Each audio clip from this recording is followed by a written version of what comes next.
Hello, everybody, and welcome to Kweitai, a place we sit down with thought leaders from Africa who are inspiring people on the continent. We aim to bring people who will inspire, educate, and entertain you, and give you a bit of insight into what is happening on the ground in terms of business development, professional development, and mentorship. Now, I am so excited about our first guest today. She is an amazing woman who lives and works in South Africa and comes from my country of Zimbabwe. Her name is Rebecca, and she has a platform called Rebecca Talks, which she's going to talk to us about. She has 20 years in the IT industry, working for IBM at the top levels of management. She has worked both on the continent and abroad in Turkey and the Middle East, and she'll elaborate a bit more about that. Rebecca is exceptionally passionate about personal development, bringing together her ideas through storytelling, through vision boarding. I'd like to welcome Rebecca to our stage. Thank you. Glad to be here and having this conversation with you, Christine. Excellent. Rebecca, can you just give our audience a bit of background about who you are? Sure.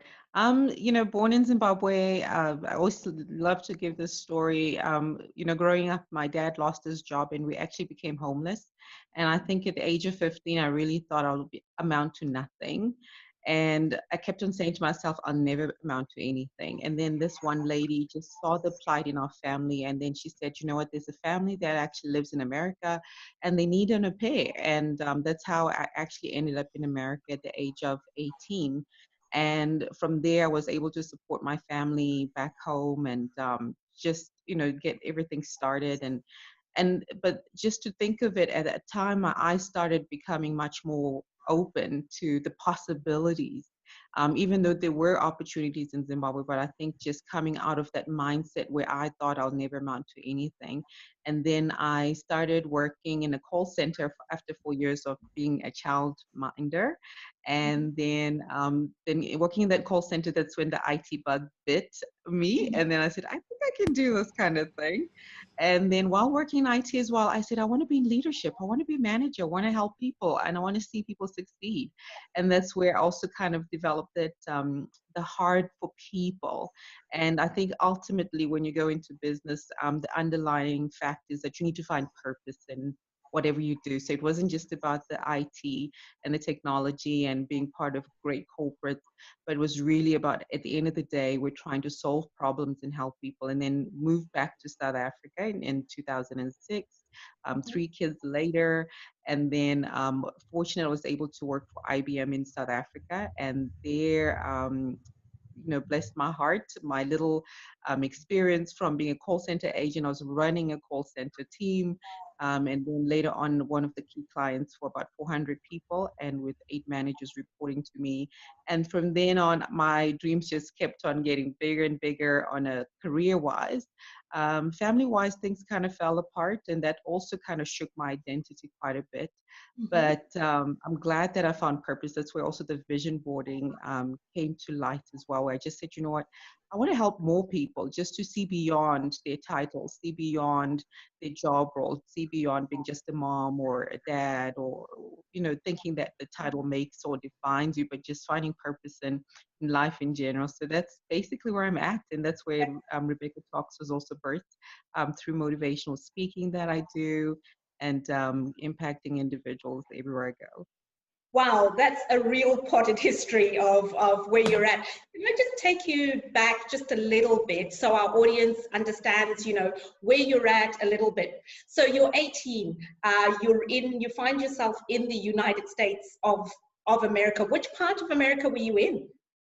Sure. I started off in Northern Virginia, and it was in a place called Oakton, and close to Washington, D.C., if someone's not familiar with that. But that's where I started off. And then 4 years later, when I got married, moved to North Carolina. I was in Raleigh and had, so had my 3 boys there. And then, you know how it is family-wise, it was like, okay, let's move back home just for Yeah, family. And that's how we ended up moving. that's But how you ended up. Mm, what were those first years like for you? So you mentioned that you were homeless and this opportunity came up for you. So you really didn't come from that background where you had that, you know, enforced from you at an early age that you could be anything. You really were sort of trying to find your feet. Now, how did you sort of work through sort of, you know, the different cultural shocks, being in a different country, being without mm. your parents, and sort of just really finding your way? How did you work through that? Wow. So thank goodness for the family that hosted me. They were very patient with me. First of all, I was, kind of not listening to my mom when it was time for chores. So I used to pay my sister off to do quite a bit of things. So I think it was kind of a rude awakening for me. It's like, okay, Becca, you're gonna have to learn how to iron a shirt. And then I was like wrinkling it the more I tried to iron. So I think there were certain lessons that I had to wake up and kind of say, Rebecca, you're gonna have to learn. And thank goodness for supportive people. And I think from that side, where even from a leadership style, I learned to also to kind of give people a chance. Hey, it's the first time they've been doing it, or they've been doing it, but they weren't doing it well, and you need to rise up to a level of excellence. Culture-wise, it was a culture shock because it was predominantly in a white area, Fairfax County. But the good thing is that I just kind of said, I'm going to belong here. I'm here. I need to get in with it. And then the other thing was, but I still didn't have big dreams. Then later on, I said maybe I want to start a Montessori school. That's when I thought, So okay, let me try you had something. teaching in your blood for a while. Yeah, so I said, let me try that. But then as soon as I started to enroll for that, that's when I met this guy and then decided to move to North Carolina to get married. But during that time, I really kind of like, I felt my sense of identity was really shaken because I was Yeah. used to having mom and just also learning to navigate and find my independence. But one thing that I knew I was there for was to uplift my family. So I think having that purpose kept me on track because I think I could have wandered off the tracks, based on influence from people. But I think I knew what the work that I was there for to do. How did you find sort of maintaining your identity? Now, we've talked a bit about, you know, you've obviously in the early parts been working through sort of you in a new country, there's a bit of culture shock. How did you start to sort of navigate back to your Africanism, if I might use that as a word, to finding, your pride and your passion and your sense of I am an African person? How did you find that and not get so absorbed in the whole Americanization that happens to a lot of us when we move overseas? How did you navigate that? Absolutely. First of all, the family that I stayed with was Zimbabwean, so which was Mhm. really good. And they had some sculptures around the house of African art, and then there are a few friends from Kenya. So that was also great exposure for me. Then I learned to eat chapatis, and so there I was like, oh, this is kind of cool. And then when the family also worked for one of the African banks, the World Bank, and they did some projects overseas. So we used to travel quite a bit. So she went to Ghana with work, and it was on a long project, and the kids were on summer break. And that for the first time, I traveled to somewhere outside Zimbabwe besides America. Then we end up in Ghana and Ivory Coast. And there I saw the exquisite outfits that the women had and the food. And I just took in everything. And then I think for the first time, I really just said, Rebecca, Africa and African is beautiful. And then I had some outfits made. And then when I came back, I was going to church with my African print outfits, and people were just like, wow, this is so pretty. And I think there I became more conscious of where I was from. And also my narrative became different as well when and embraced. I always say to a lot of people when I'm coaching, Your I say, narrative, embrace. sorry to interrupt you, Rebecca. When you say your narrative became different, what do you mean? Just can you elaborate a bit on that? You know how like sometimes you introduce yourself and you say I'm Rebecca and I'm from Zimbabwe, but sometimes people want to know more, but you kind of don't want to open up as much because you're like, why do you want to know? There's nothing grand about it. But I became more happy to share my cultural background, and fast forward when I was running the call center teams in IBM South Africa, one of the things that I really was spearheading was the cultural diversity days. And because my team was had foreign language skills and was supporting one of the European client which had Dutch, Spanish, Italian, French, and and local clients as well. But I made sure that we had like a day where people would dress up in their traditional outfits and also make food, from their place, because I found that was one of the things that would break the ice and get teams to become more open to one another, because everyone was curious, like, how do you wear those necklaces like the Ndebele culture? And so it really had a huge impact for me long term, even in my leadership with my diverse teams as well. Yes. How do you think, I live in Australia, and diversity here in terms of leadership is minimal to non-existent, to say the least. And so how do you find being in Africa? I find when I was certainly living and working over there, there was a lot more diversity in the leadership in terms of from a gender perspective. I thought Africa was a lot more progressive in that space. How have you found working, if I take you back to your IBM days, how was diversity in that space, from feminism perspective, from a cultural perspective? What was the environment like, and how did that start to shape your views around diversity and its importance in leadership? Oh my, it was one of the best experiences I'd ever had. So first of all, coming from running call centers and working in call centers in America, and then now working in South Africa with Europeans. So it was the Dutch culture that kind of woke me up, because I think it's more direct, and the German culture is very direct as well, and then the French culture. So I had like this whole culture shock from my own team members, and they would challenge me, so we would have a go at it, whatever their opinion was on a project or technology system that we're trying to implement, and not take it personally. I think that for me was one of the best lessons that I learned, was to just say, you know what, everybody's allowed to express their opinion and provide their input, whether you agree with it or not, but still come to the same common vision of really trying to accomplish what needs to be done for the business objective. And then the other thing was, the company is global. So one of the things that we really emphasized on was our own personal development. So we took quite a bit of cultural diversity courses. And there was this gentleman called Hugh Grant, one of the men who impacted my life. Not the actor, and he always used to say hashtag not the actor, but he to express cultural diversity coaching in such a beautiful manner. And that for me, I said, I fully embrace it, even understanding the terminology of being a global citizen. And I think when I would see, like, I was leading some teams where we'd train some South Africans to speak Dutch so they could support some of the Dutch clients. And I could see the cultural differences where some of them are more reserved, etc. So it was more cultural training that we had to now give them. I know, instead of just the language skills and the technical skills, but there was a lot of cultural awareness. So my leadership style has always been also inclusiveness as well. So despite your technical differences, your cultural differences, your color differences, your gender differences, and I've also faced challenges as well sitting in the boardroom sometimes where technology teams were male dominated. I had to take my seat at the boardroom and just kind of like say, I'm here, and whether you like me or not, but you're gonna love me at the end of the day. But processes and tools will always be the common denominator, especially if you can't get everybody to love you back. Then you just, okay, at the end of the day, let's get the work done, and your work will speak for itself at the end of the day.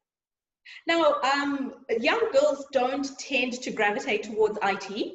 I think, a lot of the STEM subjects are still heavily dominated by men.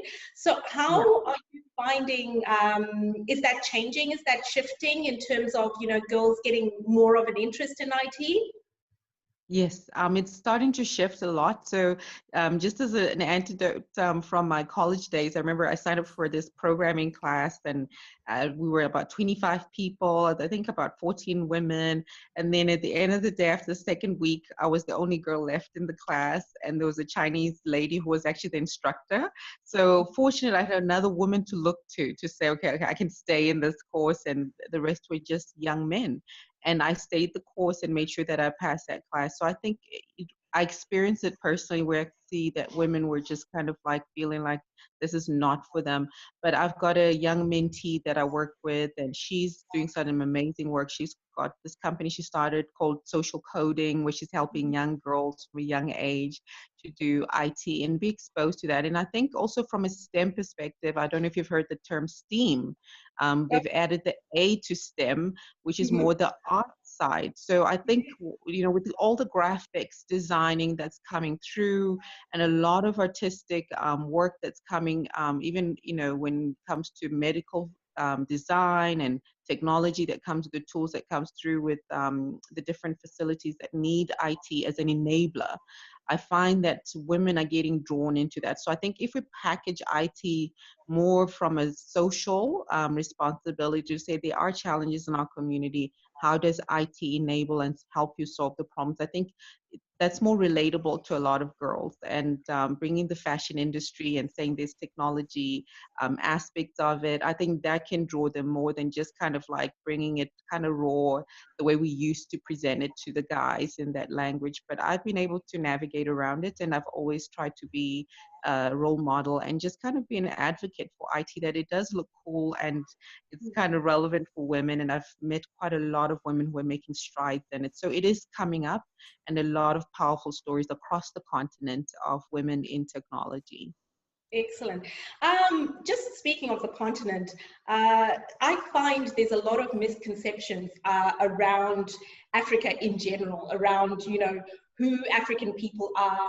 What are some of the biggest misconceptions that people have about Africa? Um, so I think it was really Yeah. about, you know, oh, so you guys have, you know, cool stuff there. You know, I think just from a technology perspective that, you know, we do have, you know, the internet. Yes, you know, sometimes it is Yes, we do.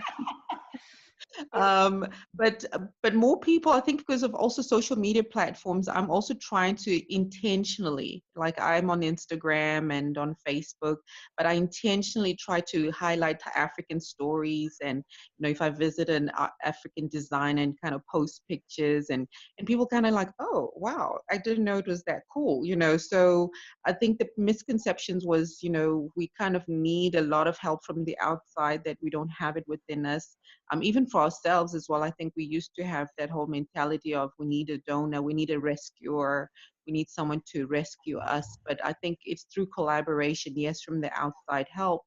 But I think there's a lot of talent within the continent. I say Africa is full of possibilities, and we are, you know, we need to come up with African solutions for the African challenges, because who better to do it than the natives of this country. But there was a lady that I met one time. She's from Ethiopia, but her name is Samir. I don't know if you know her, but you should connect with her. But she's got this Yeah. organization called Dawn, which was for Mhm. diaspora as well, community. Okay. And she's worked with the White House. She's done amazing stuff.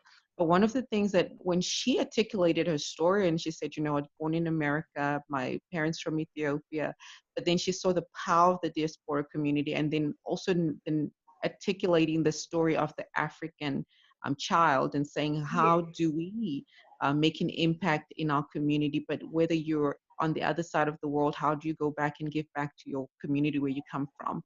And I love giving back. And I think that's one of the drivers for me, where we have to kind of tap into that community give back, but with that whole aspect of, if you've been blessed to work in another country with a currency that's stronger than from where you come from, definitely sow back, or whatever skills that you have. For me, I'm pouring out my skills and the knowledge that I've learned, so that we can uplift. And as we rise, let's lift each other up, and we can now make a bigger impact in our nations.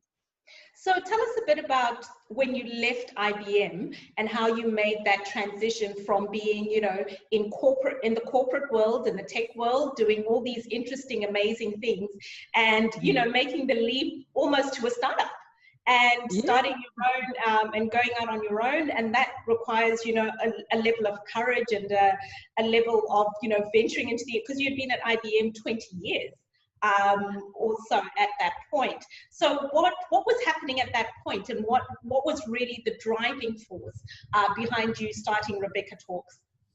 All right. So so just a point of correction, 20 years in IT Mhm. background, but about 11 years at IBM. That's Okay. yeah. And I think the great thing, most people always follow up and say, Rebecca, you kind of found more out there? I said, actually, funny enough, when I was working in all my roles, I was mentored. I was coaching a lot of individuals who felt frustrated with their careers, because also worked for an organization that was silo driven. So depending on the department that you're in, so you have someone approach you and say, hey, I'm thinking of moving. I'm frustrated with my skills. What do I do next? So I was really doing a lot of coaching within plus my job. And then one of the things that I also did was I was chairperson for the Women's Network Group for the women in South Africa for IBM and the women in technology. So I always had this community give back kind of attitude, because I always felt that was my fuel to do my normal day job. And coaching entrepreneurs as well. So all that knowledge and that skill, it was kind of like preparing me for what I do now at Rebecca Talks. And a friend of mine was just saying, Rebecca, you need to kind of help more people, because people need to hear this message. And through my healing process as well, because I went through a divorce, and one of the things that I knew was to kind of, and more people need help. They might be coming to work, but they're hurting inside. Do they know their purpose? Do they know how to have the right tools to deal with the challenges of personal life and still perform at work? And I think that was the driving force for me to be able to bravely launch Rebecca Talks, but through mentors as well, who kind of kicked me to say, you're going to do this. And because I had it on paper, I was doing it on the weekends, through people just inviting me to do talks. But it was kind of like a side gig thing. But then later on, I just fully immersed myself. I said, because I think once you hear what the market needs and people are calling you, Mhm. people that you don't even know, people being referred and saying, hey, I've got a crisis at work. I need your advice. How do I navigate through the politics Mhm. of this?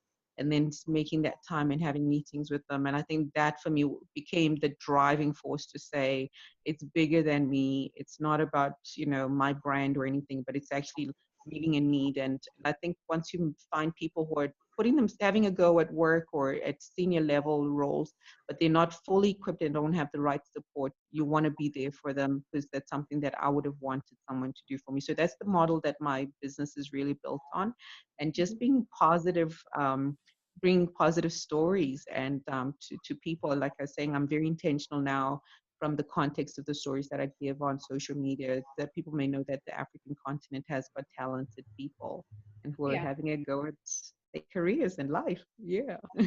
So what is the personal development industry like in Africa? So I've known from a lot of the contacts that I've had through LinkedIn, I've been so pleasantly surprised as to how much is going on in that personal development, that business coaching space. Can you give us a bit of insights from a Southern African point of view, how that is emerging as, in my view, a game changer for business Mm. and for personal growth? Oh, that's such a great question, because I think a lot of people do go out and they do get the formal education. You get your master's degree. There's a lot of book knowledge. So, and I think what corporates are finding when they're hiring individuals, they're saying, okay, great, you've got the knowledge, the technical knowledge, you've got the book knowledge. But sometimes to navigate through some of the softer and the gray areas of corporate, some people are not fully equipped, so they do need those soft skills training. They need the personal development. But one of the things that we found is that investing in people is you get the best out of them, and your business will perform better. You can't ignore the people that are working for you. And I've got a friend of mine, Helen Nicholson. She runs a company called the Networking Company, and she's doing a phenomenal job across big corporates in South Africa, where she actually has tailor-made um, personal development programs for top talent individuals, where the companies are willing to invest in that. So I've met quite a few people in my network as well who are doing the same thing. And the thing is that in order to succeed, just because you got that job doesn't mean you're going to stay in that job. So you need to continue to equip yourself in order to stay and grow and innovate.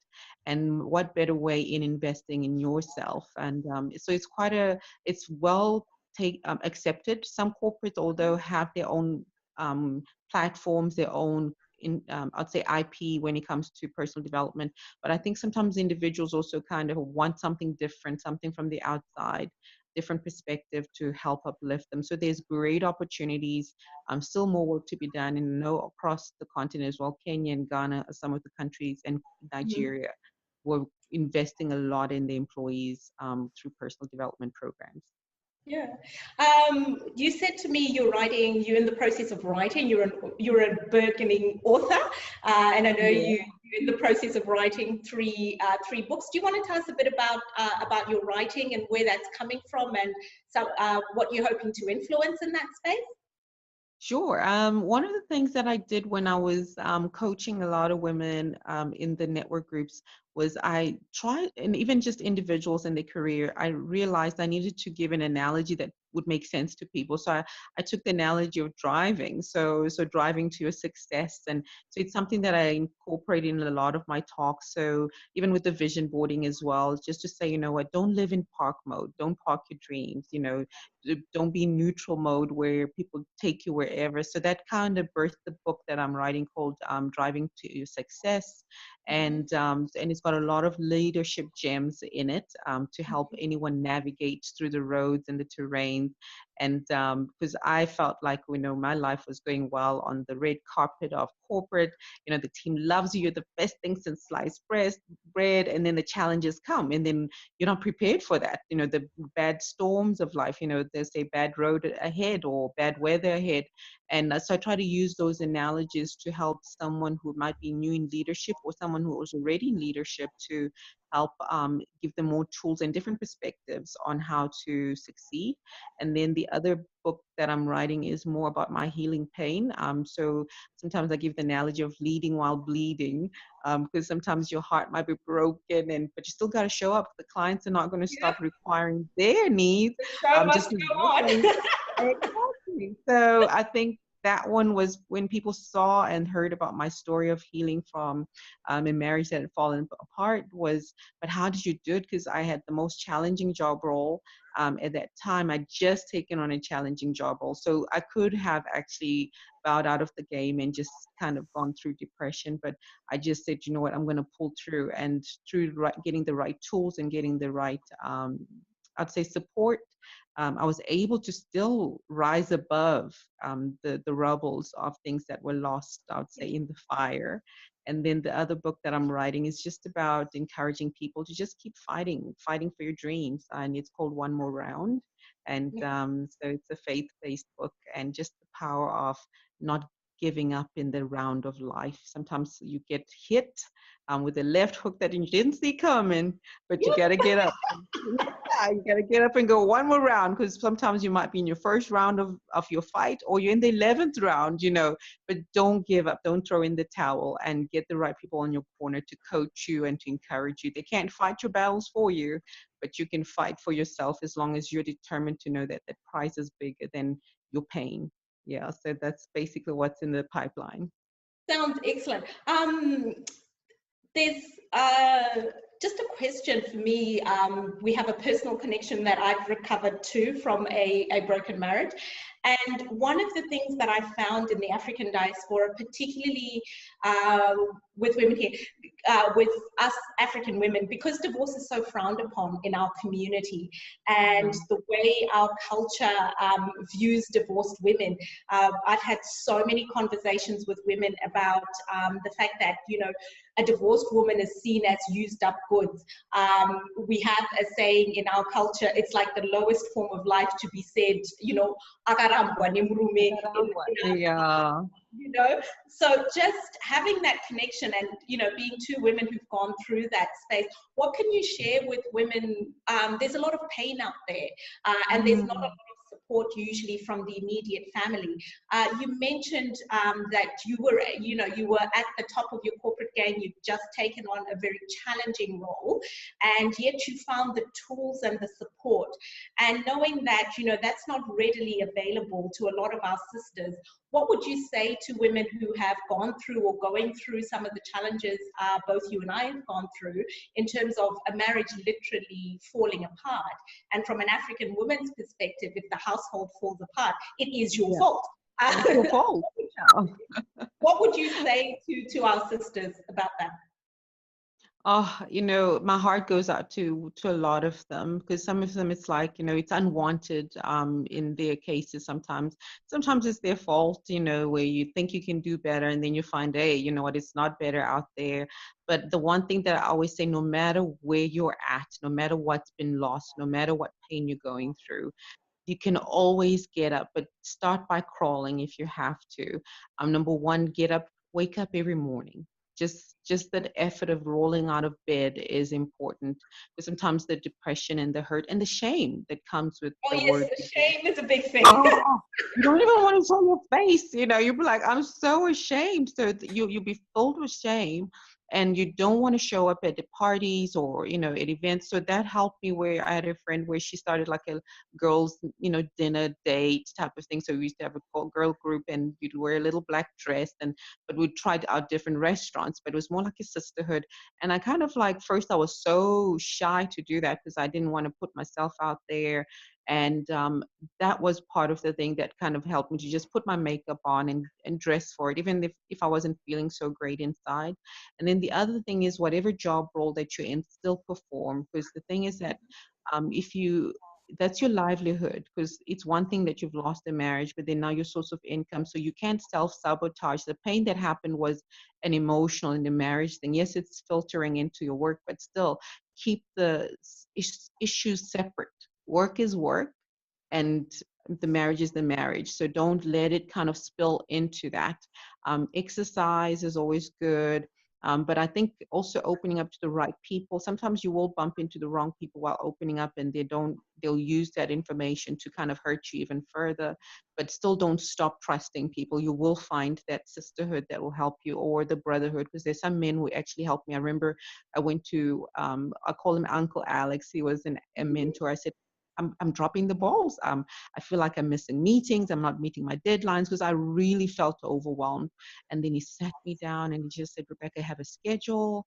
Stick to that schedule. Tick off things that you've accomplished, and having a sense of accomplishment. So I would Mhm. really say, don't hide in shame. Deal with the ugly. Deal with the good. But also just get your brave on, because I think after I remember speaking to Brave on, I boys. like that. Yeah, this is brave one. Because I think I just sat with my boys that one day. I said, boys, you know what? This is happening, and mom wishes things would be different, but we're still going somewhere with our lives. Let's do a vision board. And that's where the vision board actually was birthed Oh, in excellent. 2011. It was at the dining table and said, Mom is going to do work hard at work, okay? And you guys have to work hard at school, okay? Can we promise each other that? Yes, that's the partnership.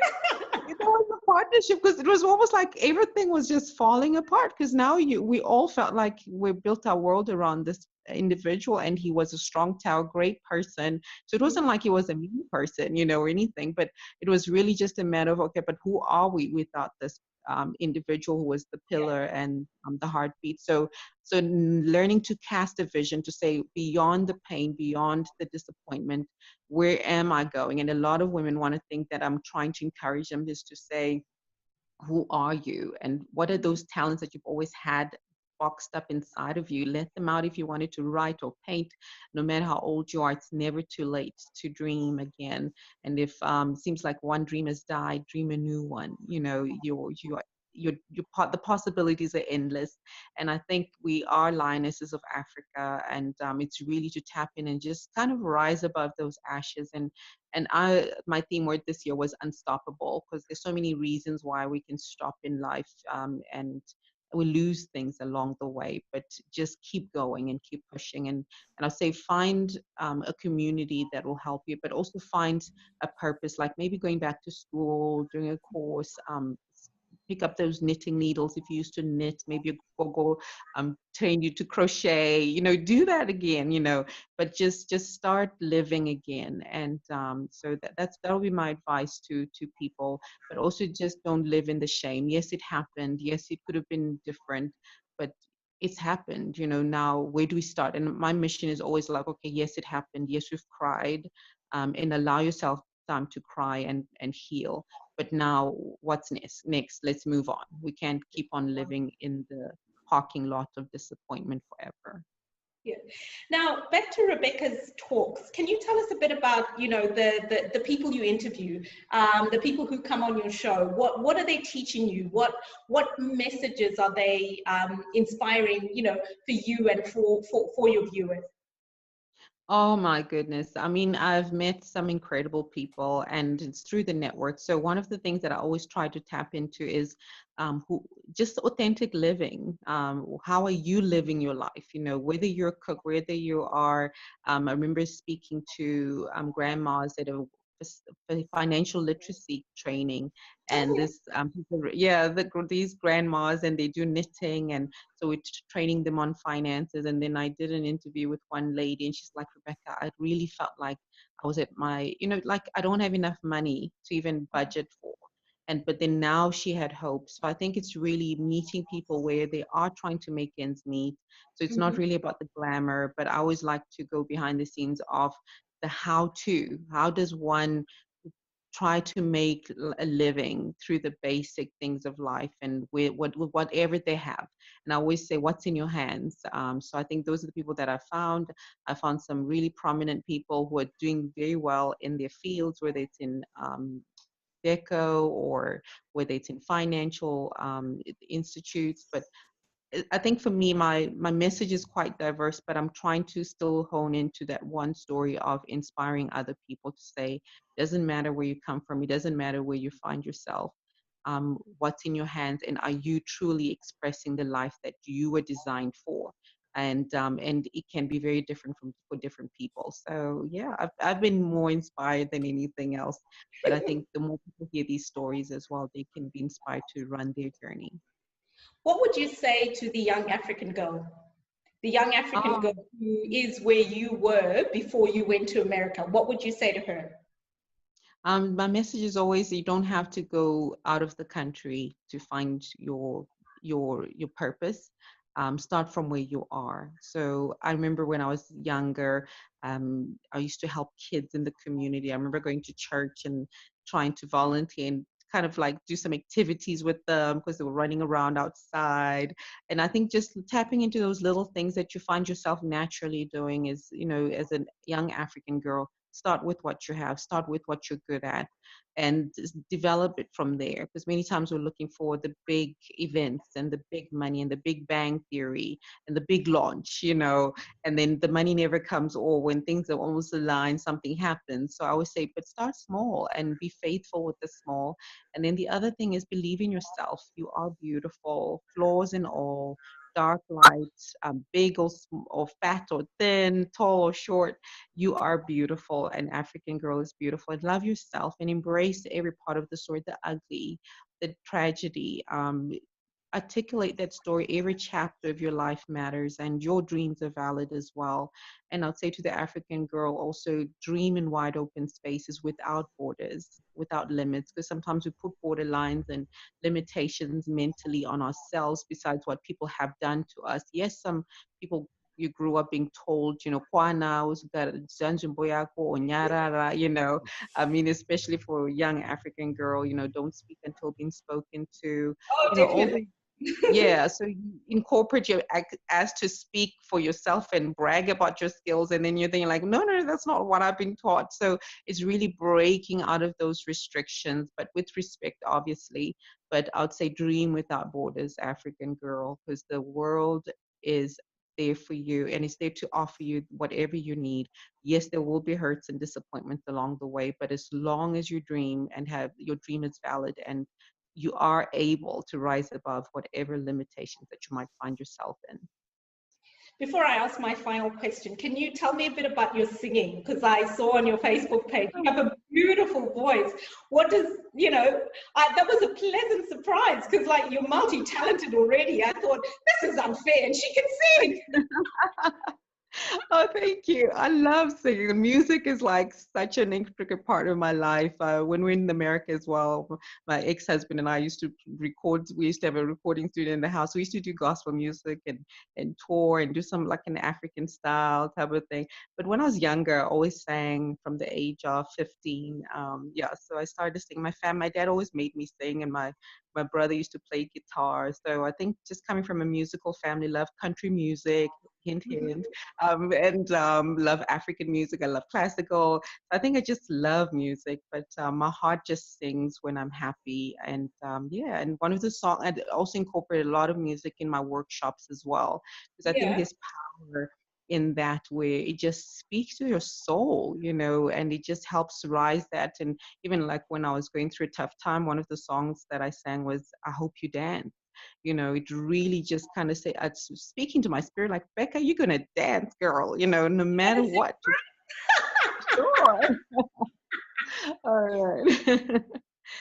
I hope you never lose your sense of wonder. When you get your fill to eat, never lose that hunger. May you never take one single breath for granted. God forbid love ever leave you empty-handed. I hope you dance. I hope you dance. I hope you dance. I hope you dance. I hope you dance across the Oh, that is continent. wonderful. Thank you so much, Rebecca. That is wonderful. And my final question to you, you amazing, amazing woman. What is the impact that you're wanting to have in the world with everything that you're doing? What is your legacy? What is the impact you want to have? I really, oh, I always say I want to leave someone feeling better than they were, but just seeing beyond their pain or the feeling like they've been in a rut, seeing beyond their frustration, their disappointments, their losses, and whatever they've gone through. And some people also have like accomplished great dreams. Like I remember meeting a lady saying, I've just got my PhD, but I still feel like, what now? So it was almost like the disappointment of success in a way. And but for me, my mission was like, no, there's more. Tap into the endless gifts that are hidden inside of you. You haven't lived your life fully yet. Live the life that you were designed to live, and be the best expression of what you're wired and designed to be. And just have a go. Yes, you might fall, but embrace that part of the story, because when you had a go at that business idea, it was a good idea to say at that time. So yes, it didn't work out. But so for me, it's just to keep getting up and seeing beyond the failure, and just keep pushing and doing life as normally, as bravely as you can, but being your full authentic self. And that's my legacy. And even for my sons, my three sons, it's like you're all unique, you're created differently, but I just want you to express fully what you were designed for as best as you can. And it doesn't have to be in limelight or whatever, but do your part in living your life in full. Yeah. Rebecca, thank you so much. Now, where can our viewers find you? Like, where can people look you up if they're wanting to follow you and learn a bit more about you? Where can they find you? Sure. I've got a Facebook page, which is Rebecca Talks. And then, so you can just look under Rebecca Talks. And then on Instagram, it's Rebecca Cano. And Twitter handle is also Rebecca Cano. And then on my LinkedIn page, it's Rebecca Munyuki Canerera. And but my maiden name is Canerera, so in case anyone is like a little bit confused, but a lot of my branding and some of the articles I was in was under Munyuki. So in case they Google and search me, I'm one and the same person. Yeah, so hope to follow me, and I'll follow you back. I'm really good at doing that. And whatever lane you're in and whatever you're doing in life, just be encouraged and just keep doing whatever you got to do, and help others' dreams come true, because I think that's the essence of all that we're doing, is helping your clients' dreams come true, in partnering with them with whatever service you provide, or in the coaching or the mentorship, or just the motivational speaking that we do, is to just unlock those dreams that have been muted, buried, and stifled down, is just dream in wide open spaces. Yeah. Excellent. Thank you so much, Rebecca, for your time. This has been totally amazing. I've really enjoyed our conversation with you, and I'm sure our viewers will benefit tremendously from your experience. Your compassion really comes through. You ooze enthusiasm, motivation. You've been through it. You walk the talk. You're talking from your lived experience, and you're living with passion. You're such an inspiration. You're a mom. You're a businesswoman. You're a corporate leader, and you're doing it all from the beautiful continent of Africa. And we love you for it, and we love everything that you're doing. Continue to grow. Let us know when the books come out. We're really looking forward to reading all of that. So we just want to thank you so much for your time today and for waking up really early with the time on this virtual platform with us on Kweitai. So thank you very much, Rebecca. Thank you for having me, and love technology and the collaboration. I know, wish you well at Kweitai. I'll definitely be watching your space and sharing the platform with other people so they can know what y'all are up to and join in on the movement in helping transform and uplift our continent. Thank Excellent. you. Thank you so much, Rebecca. Alrighty.